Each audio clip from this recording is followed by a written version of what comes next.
The countdown is on. We are T-minus 24 hours away from the puck dropping for the Avs' quest for the Stanley Cup. They are the best. You know, they're the defending back-to-back Stanley Cup champions, and it's going to be a great test for us. Avs players are eager to get on the ice, and they know you will be supporting them with everything you got. Throughout the playoffs, our building has been unbelievable. It's been one of the loudest, if not the loudest. Whether you're heading to the game or one of the watch parties, we have you covered on the best ways to save money and avoid surge pricing on ride shares. Try to avoid major event zones for pickups. If you're leaving the Stanley Cup, walk away first. Plus, we have the special surprise these lifelong Avs fans received after a life-saving organ donation. Bernie's here and Adam Foote's here. I think there's something special in here. Lord Stanley's Cup has arrived at Ball Arena, and the Avs have their sights set on etching their name onto the cup for the third time in franchise history. We are now 24 hours away from Game 1 of the Stanley Cup Finals right here on Denver 7. Good evening, and thank you so much for watching Denver 7 News at 6. I'm Ann Trujillo. And I'm Shannon Ogden. The Avs are ready, the fans are ready, and we are ready. Denver 7 is your home for everything throughout the Stanley Cup Finals. The 2022 Stanley Cup banner is officially flying outside Ball Arena. And today was Media Day, where head coach Jared Bednar and the Avs players had a chance to share their excitement heading into this series. I don't think we've seen any team to this point like them, and I don't think they've seen a team to this point like us. So it's going to be a fun matchup, and we're looking forward to it. Obviously, you get to play in front of your home fans. It's incredible. They've been so good all playoffs, so loud, and there's so many times that can shift momentum during the game. And getting around downtown Denver, that will likely be just a bit of a nightmare. So with fans getting to the game as well as getting to official watch parties. So at last check with the city of Denver, Tivoli Quad on the Auraria campus was approved for a watch party. Permits were also submitted for Chopper Circle near Ball Arena and McGregor Square near Coors Field. The city expects those sites to pass inspection and be in full operation tomorrow. Denver 7's Patrick Perez has been reaching out to RTD and rideshare services all day long. So Patrick, we know RTD plans to expand capacity on their light rail and commuter rails. Yeah, and that means an extra train to help you get around to and from Ball Arena. As for Uber and Lyft, your best bet really is to plan ahead and be really smart about where you ask to get picked up. Planning ahead should be top of mind for anyone hoping to make it to the first game of the Stanley Cup Finals at Ball Arena Wednesday and its neighboring watch parties. We just want people to be mindful and expect that higher crowds may mean more crowded trains, and you may have to wait for another train if the train is full. RTD says it's adding additional train cars to its lines to help with capacity. For example, the W line is going to have 3 cars when it normally will have 2, and the E line will have 4 cars when it normally has 3. The agency is also working with its contractors to make sure staffing levels don't impact service reliability. When we do have to drop a trip, we do our best not to drop 2 consecutive trips, and we will never drop a trip at the very end of the shift to make sure that people don't get stranded in downtown. Because anything is possible, you're asked to check the RTD service alerts page in case there are any changes to your route that can impact your trip. Gas prices have changed how I drive in every way. When it comes to rideshare services, Patrick Walker, an Uber driver, says expect to pay more because of surge pricing, but don't think the drivers are benefiting from it much, especially because of these high gas prices. I don't know that it will be incredibly beneficial if these surge prices are occurring, but you're sitting on Spear for 2 hours to get one light. One way to get around the surge pricing, Walker says, is to book ahead, although it still won't be cheap. For example, a trip from Denver 7 to Ball Arena Tuesday afternoon costs about $11. Booking ahead for a 5 o'clock pickup time on Wednesday brings that up to nearly $42. They do charge a little bit more, but then you won't hit the surge pricing. It'll be a better guarantee of getting a ride, although there is no 100% guarantee on that at all. Regardless of how you get around, Walker has a quick reminder. One thing is we're people, you know, we're trying to get by, we're trying to make our money and pay our bills.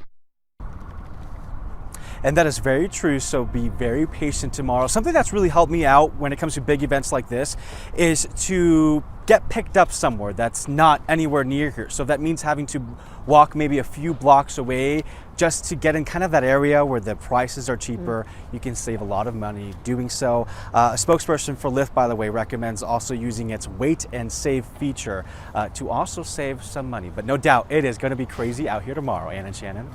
All right. Will be crowded. Good advice. Thanks very much. Thank you, Patrick. And the NHL has kind of a fun feature on its website, giving you an up-close virtual look at the Stanley Cup itself.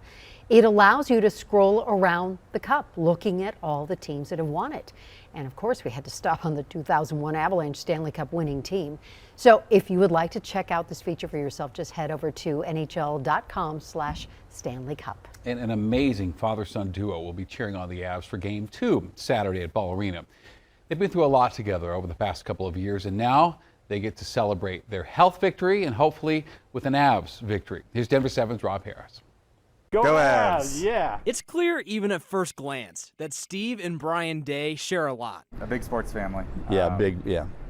Broncos, Nuggets, Avs, Rockies, everything Denver. Love of sports has always kept the family close, but it's the genetics they share that enabled these two to get even closer last year. I've had diabetes type 2 for about 20 years, which kind of takes everything out of whack a little bit, including your kidneys. The doctor said I was within range of getting a transplant. Doctors prepared Steve for a long process. On average, patients can wait 3 to 5 years for a transplant, according to the National Kidney Foundation. But thankfully for Steve, a perfect and willing match was very close by. I didn't know my blood type at the time, so that was step one.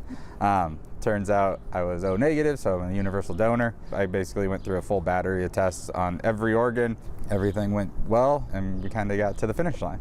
My parents gave me everything when I was growing up, and so donating a kidney was kind of the least I could do. It's been more than a year since the transplant, and both Brian and Steve are feeling great. So great, they're ready to get out and enjoy the Denver sports teams they love so much. Any free tickets to Avalanche games, please, coming up, we'll take them off your hands for you. Funny he should mention that, because there are two special guests waiting to crash our interview. Bernie's here, and Adam Foote's here. I think there's something special in here. 2 tickets to Game 2 from the Avalanche. The hospital. way. Yeah. You get a hug. But you guys, pretty courageous what you did there for your dad, your father. That's awesome. I'm sure you're very proud, eh? Now I'm crying. Giving the gift of life is its own reward. This is awesome. Yeah. But sitting next to each other to watch the Avs go for the Stanley Cup, that's a pretty sweet bonus. Game 7, if it's a Game 7, the other kidney goes. In Aurora, Rob Harris, Denver 7. Oh, that was wonderful. So the Day family wants everyone watching to know the importance of living organ donations. And you can see there, you can literally save a life. And we have a link to UC Health Living Donor page on our website, thedenverchannel.com. That was great. And remember, Denver 7 is your home for all things Avalanche and all things Stanley Cup Finals. We really kick our coverage into high gear tomorrow ahead of Game 1 of the series. Denver 7 morning anchor Brian Sanders will be joining our team of reporters live near Ball Arena to start our coverage at 4:30 a.m. I'll be out near Ball Arena tomorrow evening anchoring our coverage. We will also have special pregame shows planned for you for 5:30 tomorrow evening ahead of the puck drop at 6. World News Tonight will air at 4:30 tomorrow. And then following the game, we will have post-game coverage right here on Denver 7 with Denver 7 News at 10 to follow.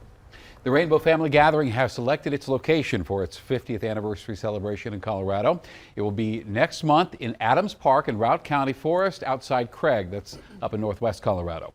And the group's caught the attention of the U.S. Forest Service for past gatherings, accused of not leaving the land in the same condition as it was when the gathering started. Well, up to 80,000 people are expected. The Forest Service has put together a plan to ensure environmental damage is minimized and the area cleaned up after this celebration.